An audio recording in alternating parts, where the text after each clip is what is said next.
chakanaka chiri kutaurwa nemunhu asiri very close to the person or asiri close to the one who is being narrated. Izvozvo isimba because ari kunyora without any biases, but ari kutonyorawo from a distant angle, testifying of the goodness of the Lord. Ukaona kunaka kwechinhu chakutaurwa neasiri mumba macho, gashira kuti this is reality, a testimony coming not from somebody who is the seed of Israel, who only was believed to be one conveyed by Paul, akazofamba naye achifamba nemushoko raMwari. Now pataverenga ipapo panoda kuti ndisimudze, ndakatarisa pamanga muchiti imimi looking unto Jesus is the theme, ndinoda kusimudza mazwi ekuti we have Jesus our source of hope. Ndichataura zvakawanda manhero ano, but ndingafara kana ukabata mazwi ekuti one thing we have Jesus the source of hope. Tina Jesu Kristu manyuko etariro yedu, manyuko etariro yedu. When you look at your pockets, within the confines of your wallets, pane paunoona paunogumira kuti apa I can't be taken unto the end of the month, but your hope still stands because you know that beyond the limitations of your pocket there is Jesus the source of hope. Kana watarisa kunyangwe mishonga yaunotora uri kuona kuti aya matablets handipedzeri mwedzi, beyond your tablets there is Jesus the source of hope. Kana watarisa zvakare zvakatikomberedza even within our nations, my physicians are stada, my philosophers are stada, vamwe pacho madoctors ataiziva kuti ndo nyanzi nenyanzi, nations dzataiziva kuti ndo huru pazviro zvekurapwa dzakundikana paCovid-19 pandemic. Beyond these physicians we have Jesus the source of hope. Watarisa vasharukwa mukati memadzinza wamunoti ndo vaive madura etariro yedu, vese vaparara, tina Jesu our source of hope. And I'm inviting you manhero ano, don't let go him as he passes by. Come by here, my Lord, because he is the source of hope. And pandiri kutaura kuti tina Jesu our source of hope, ndanga ndiri kuda kuionesa nemienzaniso. For example, you all know how it is panyaya yemagetsi emuZimbabwe. Pamwe pacho hazvibatsire kuita infrastructure development pasina connection iripo pakati pematransformer nethe Lake Kariba kunobva mvura yacho. Ndiri kuda kufananidza nekuti ndo zvimwezvo zvakare naJesu Kristu wedu. Revivals have no meaning if we are not connected to Jesus the source of hope. Going to church, fellowshipping without connection to Jesus the source of hope, we are going nowhere. Hazvibatsire zvachose kuchinja maplug emumba, kuchinja masockets emumba, kuchinja muchiisa mapoles makuru, but musina Jesu the source of hope. We have Jesus the source of hope. I would ask somebody next to you, are you connected to Jesus the source of hope? Urimo here muna Jesu manyuko etariro. Mukazoona mvura yakuyerera mubani, handi kuti yatangira mutuma streams tuba, pane pachitubu pairi kubva, and it's not well kana pachitubu chamira. Manhero ano ndiri kuti mukazoona peace yoerera mumamarriage, pane connection to Jesus the source of hope. Mukazoona mwana opasa, hazvina kungouya through the academia world and the support of the teachers, but it's all about Jesus the source of hope. Manhero ano ndinganyengerana newe ndigotaura mazwi akawanda. Be connected to Jesus the source of hope, and munozomuona kuti kana wane connection naye, you have him as the game changer. Ndauya newe mangwanani manhero ano ndiri kuti mudikani, pane game ranga richitambwa mumhuri yako, pane game ranga richitambwa kubasa kwaunoshanda. It seems you were at the losing side, but I want you to be taken yonder to the winning side, because we have Jesus the source of hope. Arimanyuko etariro pane zvarema. You had almost been at the verge of writing up certain projects, but today take up pen to paper, black and white, and have hope that it shall be well. Tina Jesu manyuko etariro. Patanga tiri kutarisa nyaya kuna Luka, ndichataura zvakawanda, tidzoke ipapo. Tine zvatinodzidzapo. Parikutaurwa Jesus and the centurion's servant. Patinodzidza chekutanga before we get into it in detail. Ngatimboonai before zviri kuitika and after this text. Pamuri kuona kuti Jesu ari kuratidza kuti ndini manyuku etariro. Chiitiko ichi chinoitika apinda muCapernaum. But before he entered into Capernaum, akanga ari kudzidzisa ndo paanopa mabeatitudes, the pros and cons, the do's and don'ts of life. But apedza what a teaching has no meaning unless it brings hope to the believer. Ari kuti ndadzidzisa hangu, but when you gather for teachings, you must receive hope to the believer. Fellowship has no meaning unless it brings hope to the believer. Messages have no meaning unless they bring hope to the believer. Zoom meetings have no meaning unless they bring hope to the believer. So ndopa munozona takuti sanganaiwo nesu Mwari patinonyengetera. Ndimi baba wemba ino, tongaiwo zvamunoda. Manero ano apo tiri kusangana tiri kuti pa this looking unto Jesus revival, you must get your hope. Tariro ngaiuye kunewe. Pane zvanga zvaramba, but tina Jesu, the source of hope. Panapa apedza kudzidzisa, ndo paanoti vadikani, I want to show you as we journey to the synagogue according to the message. Vari munzira, vanotanga kutosangana neminana vasati vasvika kuchurch. I understand you guys. You drive kilometers and miles to the church. In between your homestead and the sanctuary, you must receive miracles. You must receive wonders. You must get the conviction that I am on the right way. We have Jesus, the source of hope.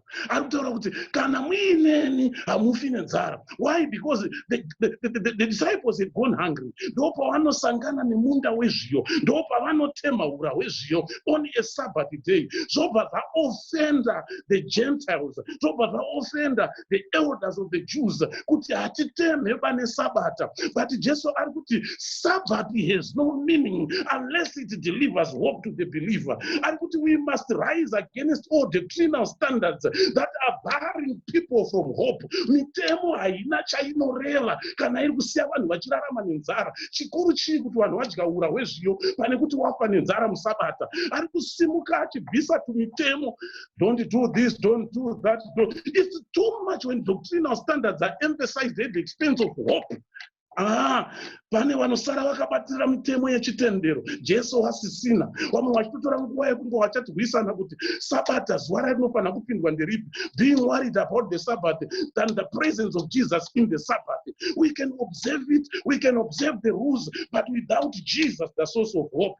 Wadikani mitemo yechishanu yakanaka, mitemo yekuchechi yakanaka, but ngaibatwe tiri kutsvaga Jesu mukati imomo, tiri kuona kuti tinaye here. Tine dzimwe hama dzinototwa hamusi kunamata, nekuti hamusi kunamata Saturday, hamusi kunamata Thursday, Sabbath. That is all. Nothing to do with us. Chinokosha presence ya Jesus as the source of hope in our times. You can be too doctrinal, but the holiness is far from you. You must have Jesus, the source of hope. Manyuko etariro. Mwari wedu wakanaka, Mwari wedu wakatendeka. Wapedza kudaro, ndopo anoti wapinda mutemberi macho. Anobva aona munhu akakokonyara ruoko. Obva ati worship and praise has no meaning unless it delivers hope to the believer. Ndopo anoti you are healed. And according to the Jewish culture, it was a taboo kurapwa kwemunhu musi weSabata. Better tinamata naye ari kurwara kudaro. Better tinamata naye akadaro. But he is rising above all this. Enough is enough. Worship has no meaning unless we deliver hope. Kuna ari kuchema uyu. Wadikani. Patinosangana pakutenda. Ane misodzi ngaapukutwe. And the shokoro bharati iye achapukuta misodzi yedu. Revelations obva ataura oti mweya mutsvene anotigomerera. PaZoom meeting ino pane pauchatadza kupronounce your words, but mweya mutsvene ngaakugomerere. Pane pauchatadza kusuma nyaya yako, mweya mutsvene ngaakugomerere. We have Jesus, the source of hope. Pamwe pacho adzimai pane paunoshaya kundorondedzera sei nyaya yangu. Pane mumwe muimba akazoimba akati mweya ndisesekedza. He is not much religious, but there is some theology within his song. As we look unto Jesus, Yerai misodzi yedu Mwari. Yerai misodzi yedu Mwari. Tinemi as our source of hope. Tirangarirei nekuti makanaka. Tirangarirei nekuti munogona. Tirangarirei nekuti makatendeka. Tina Jesu manyuko eupenyu. Saka apedza kurapa musinagoge, ndo paanoisa the city on the agenda. Wadikani manero ano ndiri kuti America we isai Jesu we isai wa America pa agenda. Hapana guta raanoshanyira rinosara rakadaro. Muri kuwo ikoko hama dzangu itaiwo Zimbabwe ngaiiswe pa agenda, nekuti hapana pamunopinda mukasara makadaro. Paakapinda muTire and Sidon is the source of hope. Haina kusara yakadaro. Manero ano tiri kuti pindaiwo nemimisha yedu, isaiwo mhuri dzedu pa agenda. You are our source of hope. Your friends have forsaken you. Your brothers have forsaken you. But you are not alone. There is one thing I know everywhere I go, that Jesus Christ has never failed me yet. Oh, no. He has never failed me yet. His blood speaks better things. And with him and our stripes, we are healed. And he pronounced it's finished. By his blood, our source of hope, it must be done. It must be done. It must be done. Tina Jesu manyuko etario. Muzonzo wamoimba Jesu ndishamwari yedu. Mutakuri wakanaka. Kuti tine dambudziko anofadzwa kupindura. Tine hama yakanaka. Tine hama yakanaka. Tine hama yakanaka. Panapa tuchinzwa manje. Kuti abuda musinagoge. Haasiye vanhu shambadza kuti ndaakuru. But simba rake rinongozivisa varimo kuti we have got the great men in the city. We have got the great men mu neighborhood. Kana Jesu mu neighborhood, pane zvinofanira kuitika. Pane zvinofanira kuonekwa kunzi should be addressed. I have a message for you tonight. Jesu tinaye mu neighborhood. Jesu tinaye patigere. Jesu tinaye mu mhuri dzedu. He has to address issues. Ndo panochinzi. Surprisingly enough, the centurion kutaura kuti kudiko mukuru wezana, one who was commanding a band of above 100 soldiers, meaning to say he had enough security. But there is a time when man-made security carries no meaning, but the presence of Jesus, the source of hope. He was a man of high profile, but there is a time when high profile carries no meaning. I like this Jesus. I like this Jesus. Pane pekuti status haina zvainoreva, asi presence yaMwari. This man demonstrates humility. Oziva kuti there are limitations pasimba rangu. Wadikani connection to Jesus begins by admitting that there is a limitation to your strength. You are human, he is divine. Marume maprofile nema CV ekubasa. Abatsire vakataura nyaya yetariro. Tariro inoti tinosiya vese. We lower down ourselves and we invite Jesus, the source of hope. And remember, the ground at the cross is flat. Hapana murefu, hapana mupfupi, hapana mupfumi, hapana murombo. Taipapo, ta candidates of grace. I welcome you as candidates of grace to Jesus, the source of hope. Arimanyuko netariro yedu. Kana we in a situation, even manero ano, I am inviting you for prayer. Kana we in a situation manero ano, ndiri kuti tina Jesu manyuko etariro. Hakusiye wakadaro. And ndaramba kuti ufanane neasina kumboswera pa this platform. Asina kumbosangana. Ndo pane mutsauko wedu nevanotirwisa. Vanoti nyeya varara manje. Vanoti loya varara manje. Vanotifambira kun'anga varara manje. Ende ndo patiri kufamba manero ano. Kufamba chaiko. By fire, by force. We are moving on with Jesus, our source of hope. Simba rako iwewe riri pakati pezvaunoita nezvisingaitwi nemuvengi wako. Iye by fire, by force, hainzwisisi bai. Iya Jesu wemuKapenaume havainzwisisi bai. Iya Jesu manyuko etariro havapo vapasosa. Saka take advantage of the source. I like this Jesus. Our God is faithful. Our God is faithful. Our God is faithful. He is a prison of his word. Joka pamanyunko, pamanyunko. Daiti mukereke zviyaizvi. Daiti bvunzari pedyo newe. Umuti uripere pamanyunko hama yangu. Get connected to the source and your things shall be well. Wame makataurira madzitete. Wame mukataurira nababa munini. Wame mukataurira nema whatever shamwari dzenyu. But you forgot to get connection to the source. Tina Jesu ari manyuko etariro. Now this centurion, chimwe chinondikoshera zvakare ndechekuti being a centurion and a Roman soldier, they didn't believe in Christianity, but pane paanosvika paanoti varume tingaita hedu nharo, this man is great. He admitted saini yekuti mabvi ose anopfugama pamanyuko etariro, ndimi dzose dzopupura pamanyuko etariro. Ende chechipiri paari kuendesa nyaya yake yekuti muranda wangu anorwara, he is also breaking another he is also breaking another rule yechiroma. Rule yechiroma yaiti because vashandi avo vanga vari ma-servants. Saka pavanga vari ma-servants or more like ma-slaves, zvainzi kana arwara haupedzere simba rake mukumurapisa, anourayiwa. But this centurion is teaching us kuti kana tiri pana Jesu manyuko etariro, mutemo unouraya haurarami, tinounza upenyu. Ari kuti takauraya Jesu asati asvika, but because asvika, life to the servant. Ndauya neshoko manderwa. Pane zvakanzi azviite Jesu asati asvika. Uye mukaitarisa pana Martha naMary paishu yaLazarus, ane paanosimudza mazwi achiti wadikani handei Bethany, oti ndinofara kuti zvakaitika ndisipo, kuitira kuti kana ndasvika mugowane kutenda. Kuzatisazve kuti centurion servant yakarwara, muranda wekutenda asati asvika, so that paasvika muguta vachava nekutenda.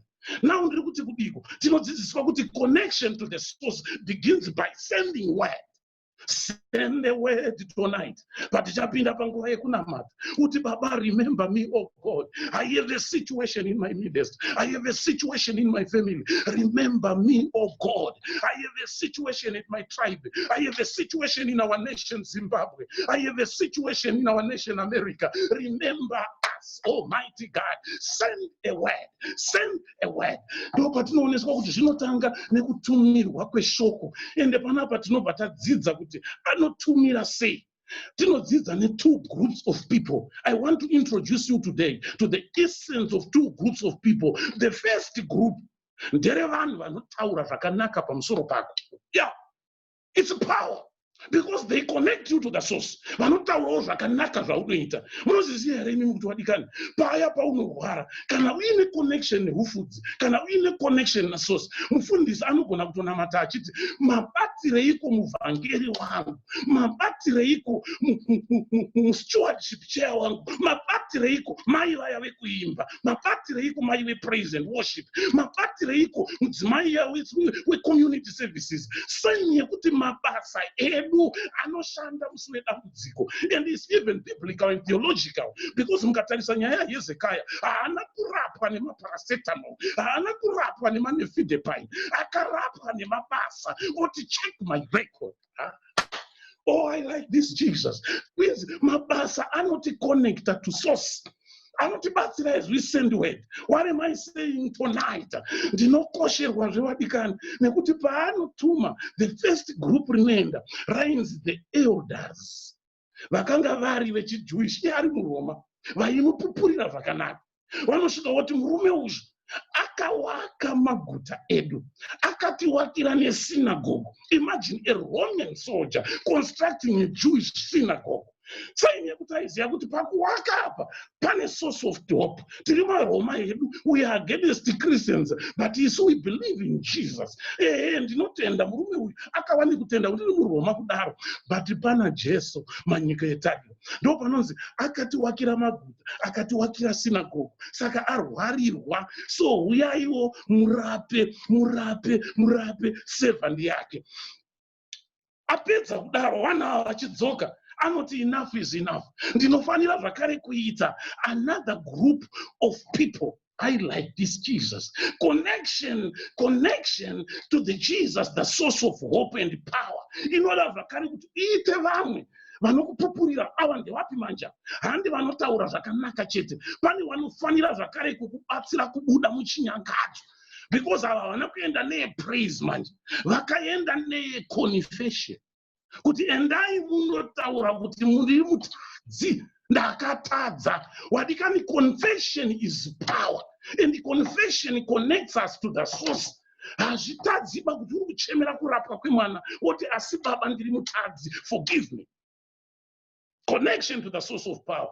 Humility begins by admitting you're a sinner. Don't approach, oh my godness, don't approach the throne of grace like a saint when you are still living. And remember, the church is not an archive of saints, but a hospital of sinners.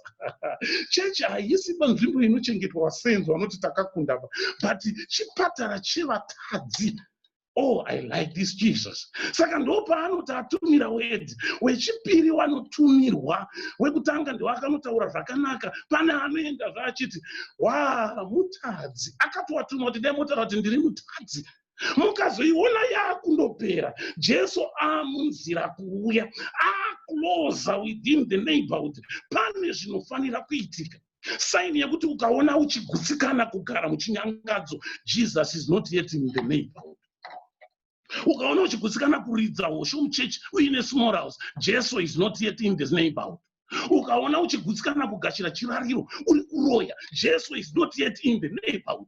Ukaona uchigadzikana wakaromba asi uchiti Jesu ndishamwari yedu, he is not yet in the neighborhood. But kana amo pane zvaunotanga kufila so kuti it's high time I must confess my evil doings kuti Mwari vandirangarire. Tinoda kutenda Mwari manheru ano.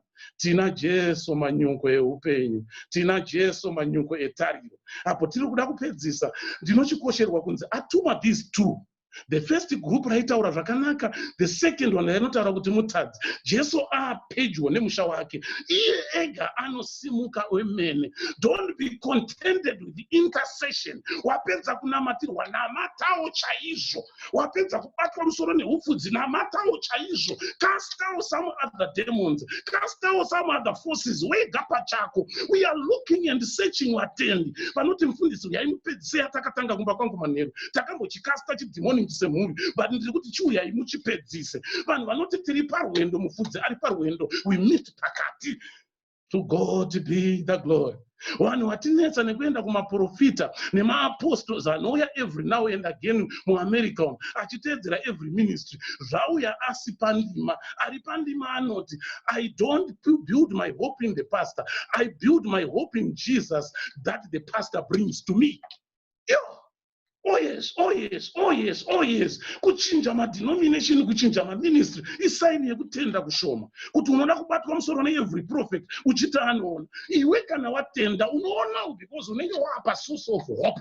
Ungatokangana zita rangu ndiri kushumira pano, but ndingafara kana ukabata Jesu wandiri kukunzira. Ungakangana kuti ashumaira manheru nziani, but remember kuti he brought Jesus. It's better that you forget the name of your pastor, but never to forget the name that Jesus, that the pastor brings to you. That is Jesus Christ of Nazareth. Don't build glory in humanity. Bring glory to the divine, to the divinity. Just watch your nyasha. Saka anochinzi ega anosimuka. Mwari wedu wakanaka. Mwari wakanaka weduwe. Mwari wakanaka weduwe. Anosimuka ega.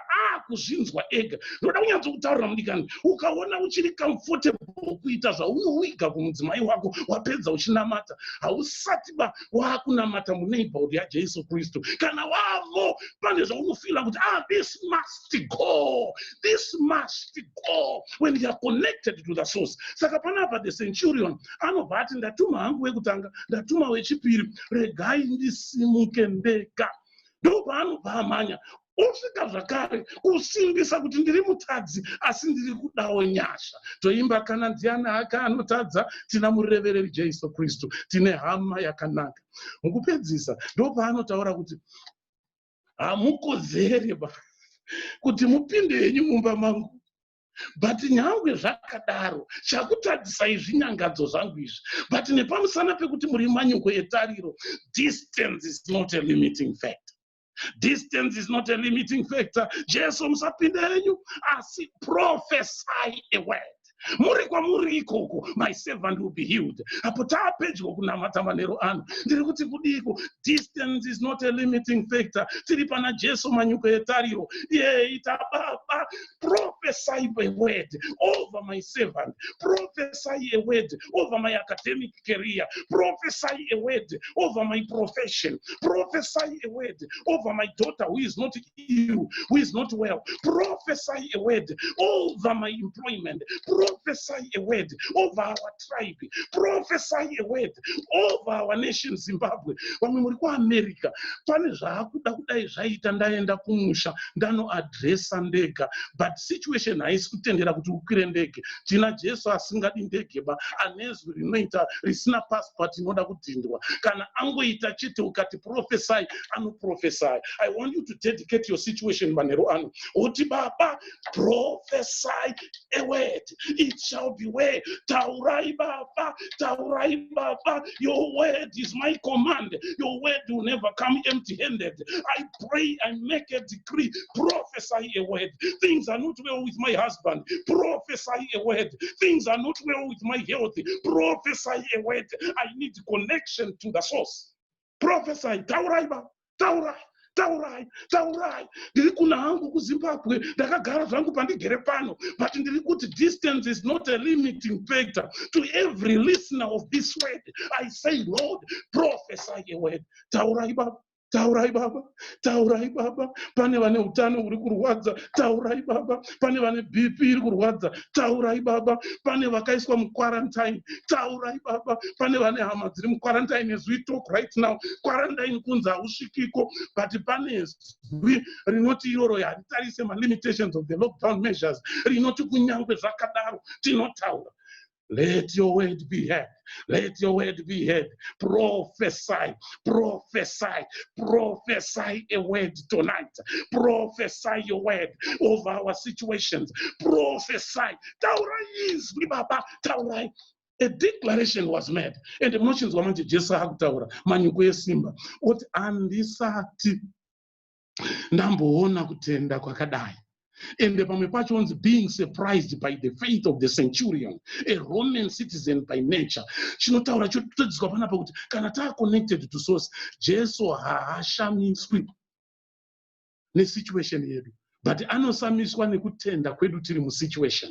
Anoshamiswa nekuti tinosvika na 10 p.m. tiri kutsvaga nyasha munguva yeCovid-19 pandemic. Taswera kumabasa tichikwira nekudzika. The faith of a believer connects us to the source. Mukupedzisa handina mazwi akawanda. Present your situation tonight and the Lord will heal you. Present your situation tonight and the deliverance is due. Present your certificates that Shayama Basari with and the Lord will heal for you. Present your promotion, your profession. Yashaya promotion for years, but it was long overdue.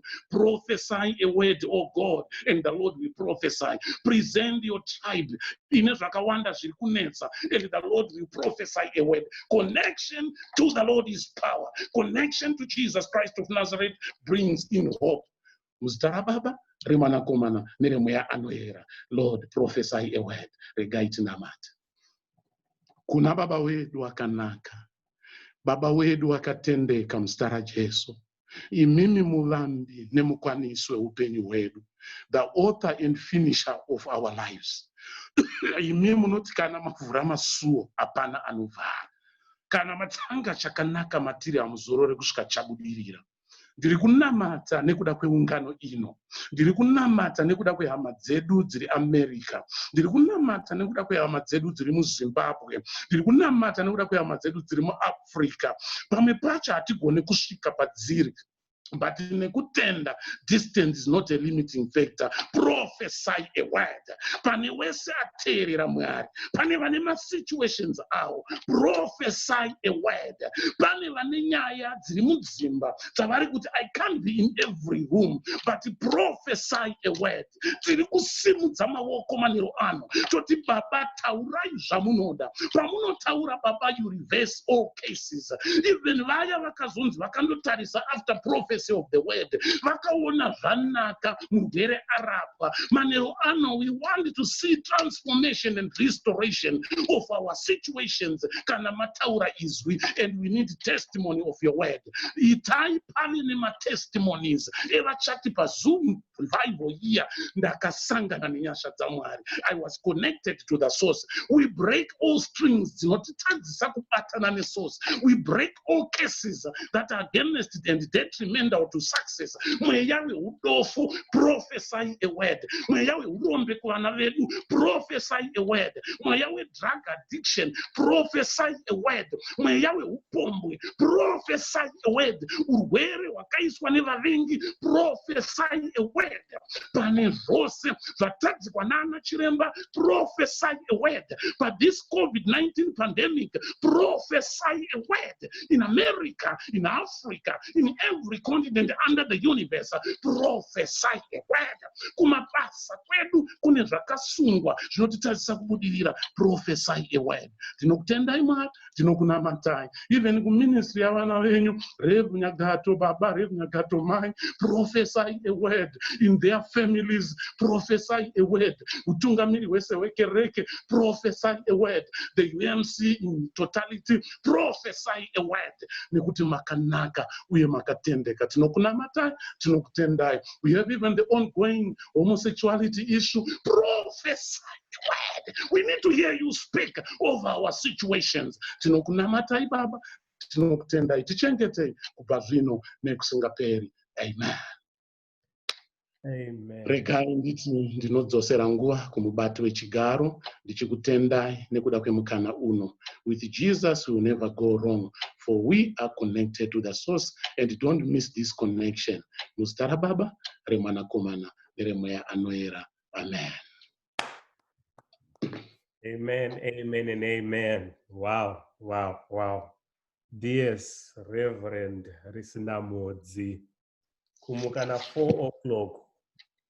Kumhanya kwamaita mufundisi panandu kuya kutiudza kuti Mwari, prophesy a word over our situations.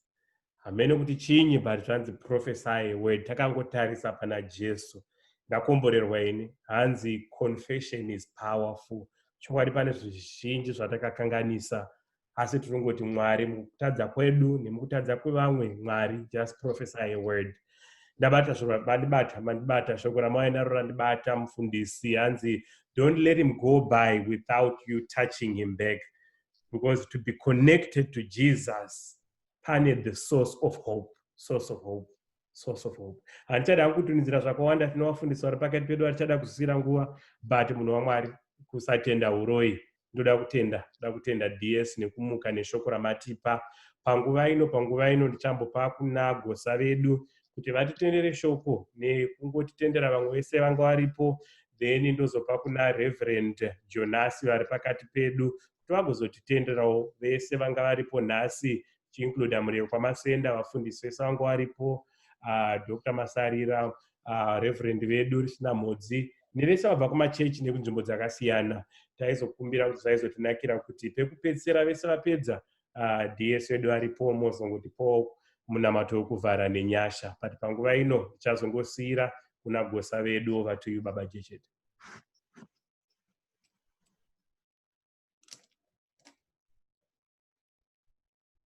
Gosa kana muri kutaura tisukunzwai. Mazvita amen, amen, amen. Regai tikutendei mubati wechigaro nekutitungamira muprogram. Oh my God, oh my God, oh my God. DS matitira zvakanaka. DS matikomborera.